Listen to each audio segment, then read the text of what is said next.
Good day to everyone. In this video, we shall see the difference between the SOAP and the REST. SOAP, it is a protocol that is defined by a set of rules and standards for message exchange. It is highly structured and it follows the strict format. Whereas the REST, it is an architectural style that uses the standard web protocols.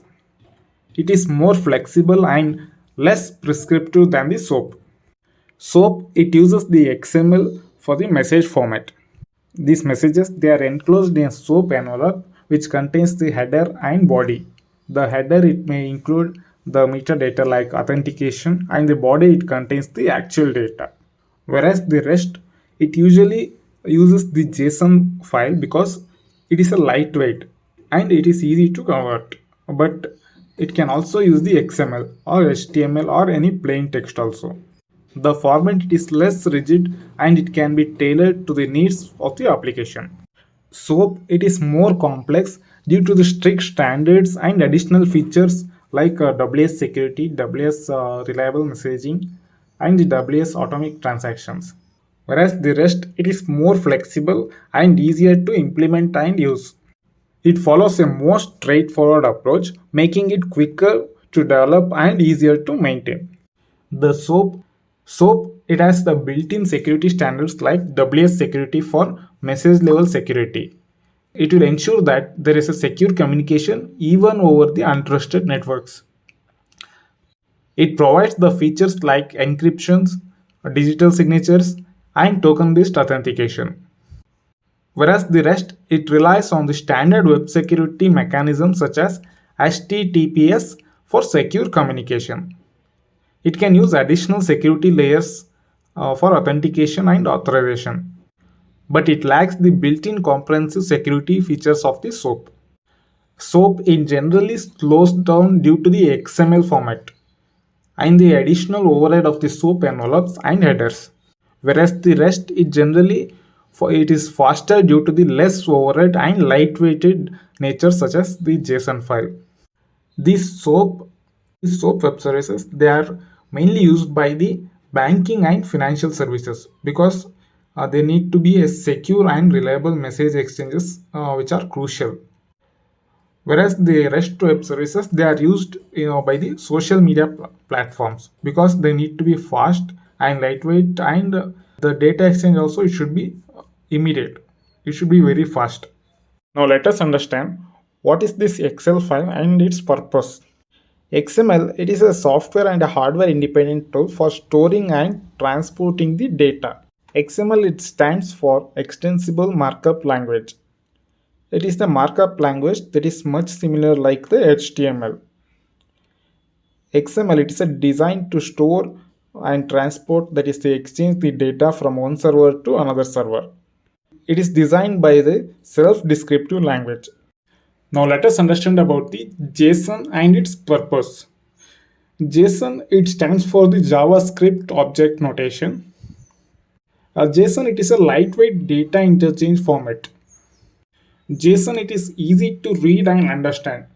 That's why it makes it straightforward for the developers to work with.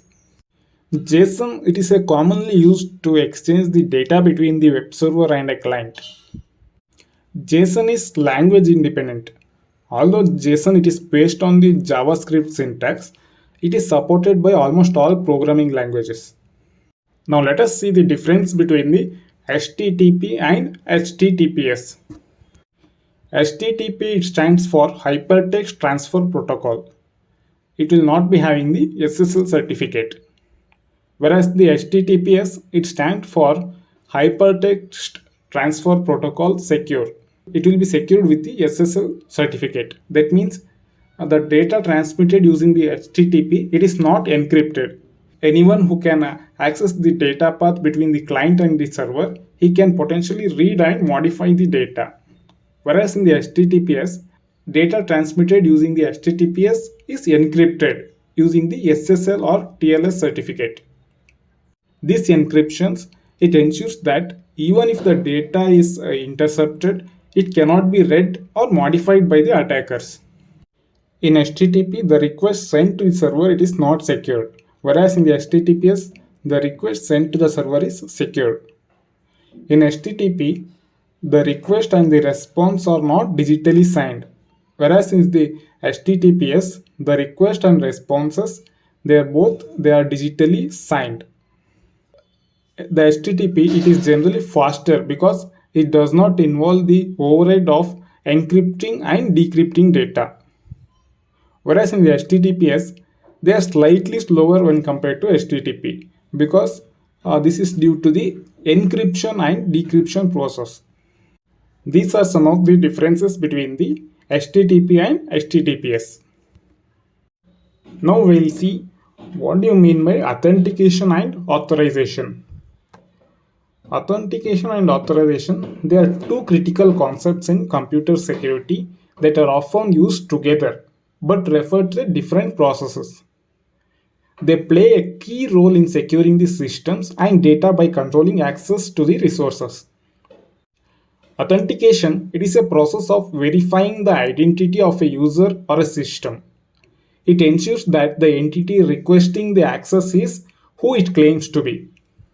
Its main purpose is to confirm the identity of the user or a system. It typically involves verifying credentials such as the username and passwords, sometimes the biometrics or tokens like that. Some examples of authentications are password based. A user, when he enters the username and passwords to log into the website, then it may be a two-factor authentication. A user he enters a password and then a code that is sent to his phone. Next is authorization. Authorization, it is the process of determining what an authenticated user or a system is allowed to do. It defines the permission and access level for various resources. Its main purpose is to determine the level of access or permission granted to an authenticated user or system. It typically involves checking access control policy to decide if the authenticated entity can access the specific resources or perform certain actions. Now let us see an example and understand authentication and authorization. The user in the authentication, the user he navigates to the online banking website.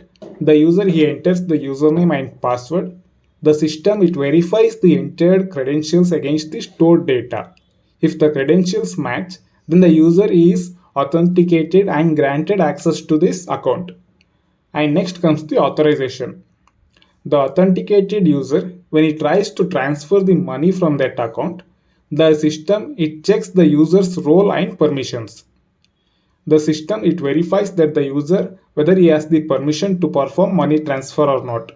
If the user he is authorized, then the system it processes the transfer. Otherwise, it denies the request. Thank you for watching our video. Please do not forget to hit the subscribe button so that you do not miss any of our updates or videos.